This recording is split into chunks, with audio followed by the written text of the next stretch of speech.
परिचय। क्या तुम जानती हो कि जैविक वर्गीकरण क्या है? जीव विज्ञान में जैविक वर्गीकरण अथवा वैज्ञानिक वर्गीकरण एक विधि है जिसके द्वारा जीव विज्ञान जीवों को समूह एवं प्रकारों में बांटते हैं, जैसे कि वंश अथवा जाति। आधुनिक जैविकरण वर्गीकरण का मूल कैरोलस लिनियस के कार्यों में है, जिन्होंने जातियों को सामान्य भौतिक गुणों के अनुसार वर्गीकृत किया है। इस वर्गीकरण का संशोधन डार्विन के उत्तराधिकार के सिद्धांत से तालमेल बिठाने के लिए होता रहा है।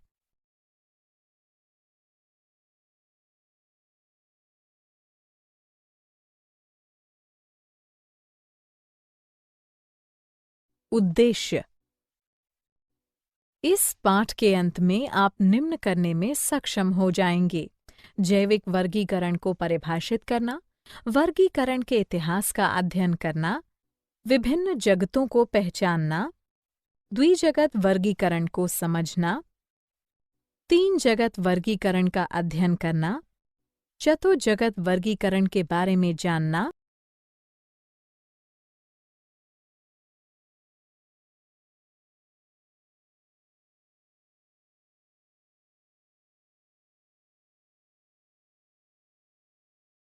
पांच जगत वर्गीकरण के बारे में जानना, छह जगत वर्गीकरण के बारे में समझना, मोनेरा जगत के गुणों को समझना, आद्य बैक्टीरिया की संरचना तथा गुणों का अध्ययन करना, यू बैक्टीरिया की संरचना तथा उनके गुणों का अध्ययन करना।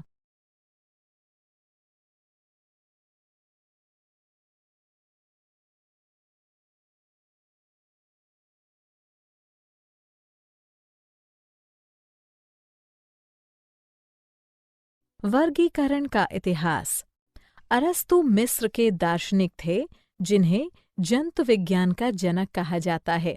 उन्होंने अपनी पुस्तक हिस्टोरिया एनिमेलिया में जंतुओं को वर्गीकृत किया। अरस्तु के दो मुख्य समूह थे: एनेमा, बिना लाल रक्त वाले जंतु अकशेरुकी, तथा इनेमा, लाल रक्त वाले जंतु कशेरुकी। इनेमा को पुनः ओविपारा तथा विविपारा में बांटा गया। थ्रियोफ्रास्टस ने पादपों को उनके रूप तथा संगठन के आधार पर वर्गीकृत किया। उन्होंने उसे वृक्ष, घास, छोटे घास, जड़ी बूटी के समूह में बांटा। थ्रियोफ्रास्टस ने 480 पादपों को अपनी पुस्तक हिस्टोरिया प्लांटम में नाम दिया तथा वर्णन किया। जॉन रॉय ने पहली बार जंतु प्रजाति पद को प्रस्तुत किया तथा परिभाषित किया। उन्होंने अपनी हिस्टोरिया जेनेरेलिस प्लांटेरम में 18,000 से अधिक पादपों तथा जंतुओं का वर्णन किया तथा जंतुओं की पहचान के लिए शब्द विकसित किए। वर्गीकरण की आधुनिक पद्धति की शुरुआत 1758 ईस्वी में शुरू हुई, जब कैरोलस लिनियस ने अपनी पुस्तक सिस्टेमा नेचुरा के 10वें संस्करण को प्रस्तुत किया। उन्होंने सामान्य गुणों के आधार पर यह भी पहचाना कि विभिन्न प्रजातियों को वृहत्तर प्रकारों में वर्गीकृत किया जा सकता है, जिसे उन्होंने टेक्सॉन कहा।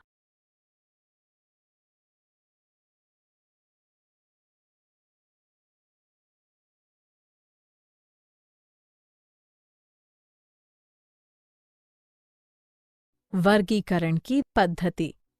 जीवों के वर्गीकरण की भिन्न भिन्न विधियां हैं। जगत की संख्या के अनुसार वे निम्नलिखित हैं: द्विजगत पद्धति, तीन जगत पद्धति, चार जगत पद्धति, पांच जगत पद्धति, छह जगत पद्धति।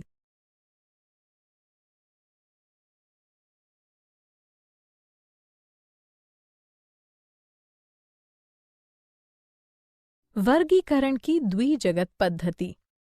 अरस्तु के काल से ही जीव विज्ञान ने सजीव जगत को दो जगतों में विभाजित किया। वे हैं पादप तथा जंतु जगत। कैरोलस लिनियस ने भी सजीवों को दो भागों में विभाजित किया: जंतु के लिए एनिमेलिया तथा पादपों के लिए वेजिटेबिलिया।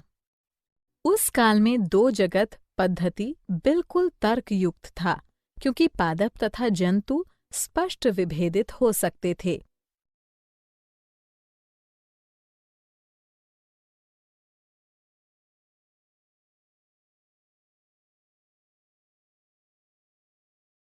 वर्गीकरण की 3 जगत पद्धति।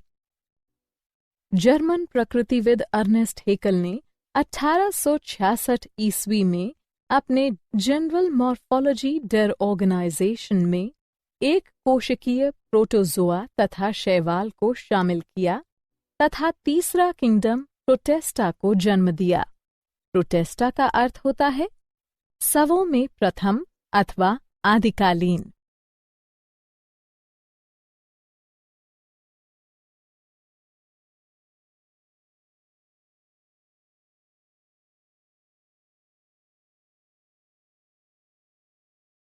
वर्गीकरण की 4 जगत पद्धति। 1930 में फ्रांसीसी समुद्री जीव विज्ञानी एडवर्ड चैटन ने जीवों के 2 प्रकारों, प्रोकैरियोट जिसमें केंद्रक का अभाव था तथा यूकैरियोट अधिक जटिल जीव जिसमें केंद्रक था, की पहचान की। 1938 में अमेरिकी जीव विज्ञानी हावर्ड एफ कोपलैंड ने चौथे किंगडम मोनेरा प्रोकैरियोटा को निर्मित किया, जिसे अब किंगडम प्रोकैरियोटा कहा जाता है।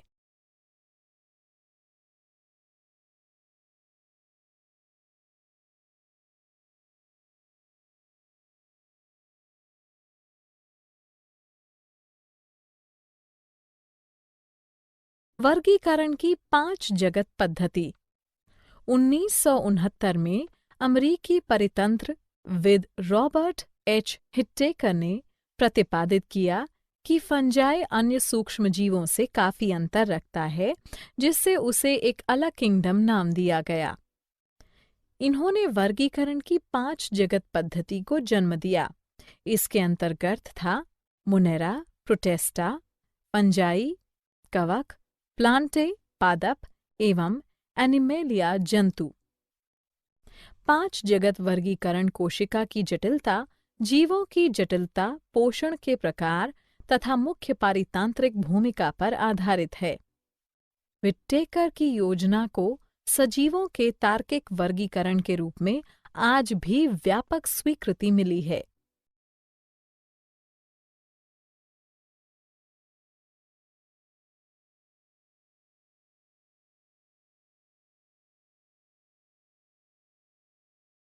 वर्गीकरण की 6 जगत पद्धति। हाल ही में वर्गीकरण की 6 जगत पद्धति को 3 सूक्ष्म जीव विज्ञानियों कार्ल वुएस, ओ कंडलर तथा एम.एल. व्हीलिस ने 1990 में प्रस्तावित किया। वुएस, कंडलर तथा व्हीलिस ने सभी जीवों को 3 मुख्य समूहों में प्रस्तावित किया, जिसे डोमेन या प्रांत कहा गया तथा जो किंगडम स्तर यूकैरिया, बैक्टीरिया तथा आर्किया से ऊपर था। वुएस की पद्धति में प्रांत यूकैरिया 6 जगत के 4 जगतों प्रोटिस्टा, फंजाई, पादप तथा जंतु जगत को शामिल करता है। अन्य 2 प्रांतों में से प्रत्येक में सिर्फ एक जगत है। प्रांत बैक्टीरिया में किंगडम यूबैक्टीरिया तथा प्रांत आर्किया में किंगडम आद्य bacteria.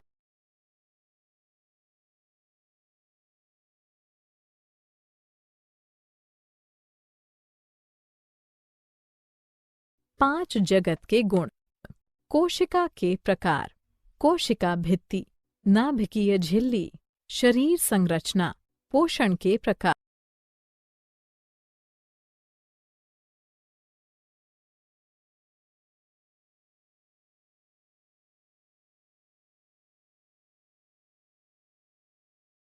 Kingdom Monera. Kingdom Monera के अंतर्गत प्रोकैरियोटिक आता है। उनमें केंद्रक झिल्ली का अभाव होता है। वे प्लास्टिड्स, माइटोकॉन्ड्रिया तथा विकसित 9+2 स्ट्रैंड फ्लैचेला से वंचित होते हैं। मोनेरा की कोशिकाएं अति सूक्ष्म होती हैं। वे प्रायः एक कोशिकीय जीव होते हैं। पोषण के मुख्य प्रकार अवचूषण हैं, किंतु इनके कुछ समूह प्रकाश संश्लेषी अथवा केमोसिथैंक्टिक होते हैं।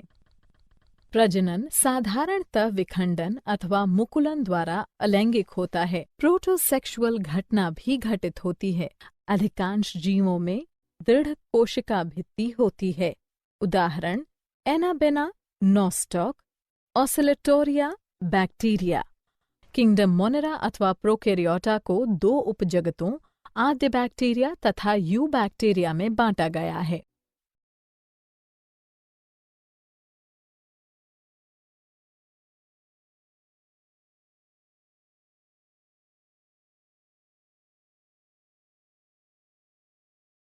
आद्य बैक्टीरिया। अधिकांश आद्य बैक्टीरिया स्वपोषी होते हैं।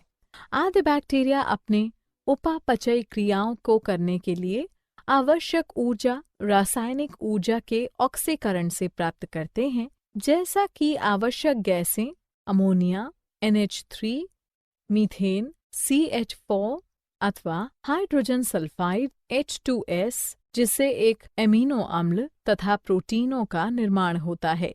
आद्य बैक्टीरिया को 3 समूहों में बांटा गया है: मैथेनोजेन्स, थर्मोएसिडोफिलस, हैलोफिलस। मैथेनोजन अपनी उपापचयी क्रियाओं के परिणाम स्वरूप मीथेन का निर्माण करते हैं। ऑक्सीजन की उपस्थिति में मैथेनोजेन की मृत्यु हो जाती है। इस प्रकार वे दलदली तथा कच्छ क्षेत्र में पाई जाती है, जिसमें सभी ऑक्सीजन अन्य जीवधारियों द्वारा ग्रहण कर लिए जाते हैं जो इन वातावरणों में वास करते हैं। दलदलों और कच्छ की मीथेन गंध विशेषता का कारण मीथेनोजेन ही है। थर्मोएसिडोफिलस अत्यधिक गर्म तथा अम्लीय वातावरणों में वास करते हैं, जैसा कि गर्म झरने। कई थर्मोएसिडोफिलस हाइड्रोजन सल्फाइड को अपनी ऊर्जा स्रोत के रूप में प्रयोग करते हैं। हैलोफिलस अत्यंत लवणीय वातावरण में जीवित रहते हैं, जैसे ग्रेट सॉल्ट झील तथा मृत सागर, जो कि अत्यधिक क्षारीय वातावरण है।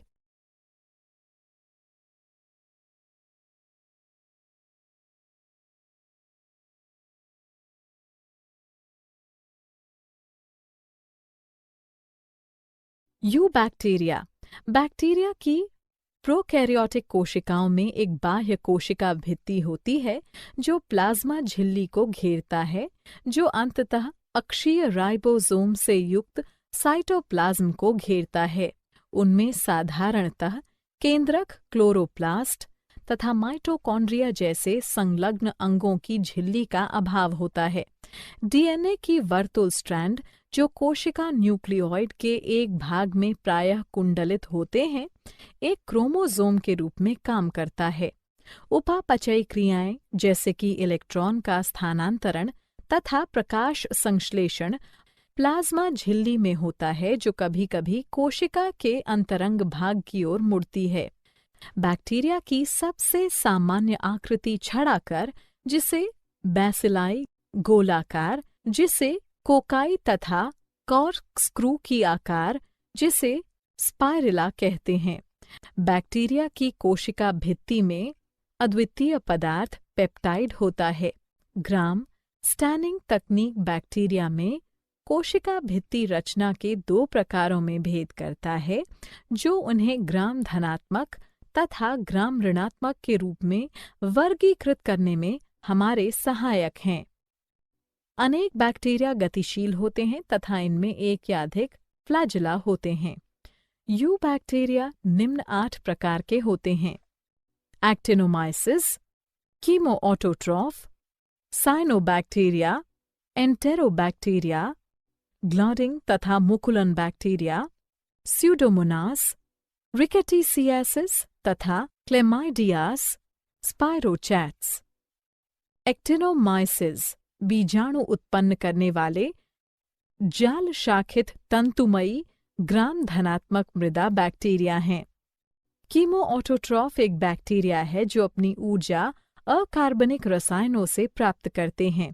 साइनोबैक्टीरिया प्रकाश संश्लेषी बैक्टीरिया का एक रूप है जो समुद्री तथा स्वच्छ जल वातावरण में सामान्य गहरे पिगमेंट वाले होते हैं तथा प्रदूषित जलों में पुष्पण उत्पन्न करते हैं। एंटेरोबैक्टीरिया ग्राम ऋणात्मक छड़ाकार बैक्टीरिया है जो बीजाणु उत्पन्न नहीं करते हैं, प्रायः वायवीय परपोषी रोगवाहक होते हैं तथा ब्यूबोनिक प्लेग तथा हैजा उत्पन्न करते हैं। ग्लाइडिंग तथा मुकुलन बैक्टीरिया ग्राम ऋणात्मक होते हैं जो ग्लाइडिंग गति प्रदर्शित करते हैं। स्यूडोमोनास पोलर फ्लैजेला वाले ग्राम ऋणात्मक परपोषी हैं जो मृदा बैक्टीरिया का सामान्य रूप हैं तथा कुछ पादपों के रोगवाहक हैं। रिकेटिसियस तथा क्लमाइडियस लघु ग्राम ऋणात्मक अंतराकोशिकीय परजीवी हैं जो मानव के रोगवाहक हैं। रिकेटिसियस तथा क्लेमाइडियस लघु ग्राम ऋणात्मक अंतरकोशिकीय परजीवी हैं जो मानव के रोगवाहक हैं। स्पाइरोकीट्स दोनों सिरे पर फ्लैजेला युक्त लंबी कुंडलित कोशिकाएं होती हैं जो जलीय वातावरण में समान होते हैं तथा रोगवाहक होते हैं।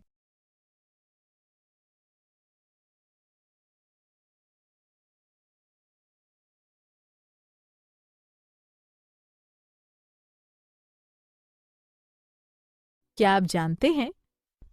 क्लासिकल टैक्सोनॉमी मॉर्फोलॉजिकल गुणों पर आधारित है। फाइलोजेनेटिक टैक्सोनॉमी की शुरुआत एंगलर तथा प्रेंटल ने किया था। क्लेडोग्राम क्लेडिसाटिक में एक शाखित डायग्राम है जो उनके व्युत्पन्न गुणों के संबंध में प्रजातियों के बीच संबंध निरूपित करते हैं। कैरोलस लीनियस ने फाइलम तथा प्रोटिस्टा शब्दों को सृजित किया था। लाल डाटा पुस्तक विलुप्त तथा संकटग्रस्त जीवधारियों का रिकॉर्ड रखता है।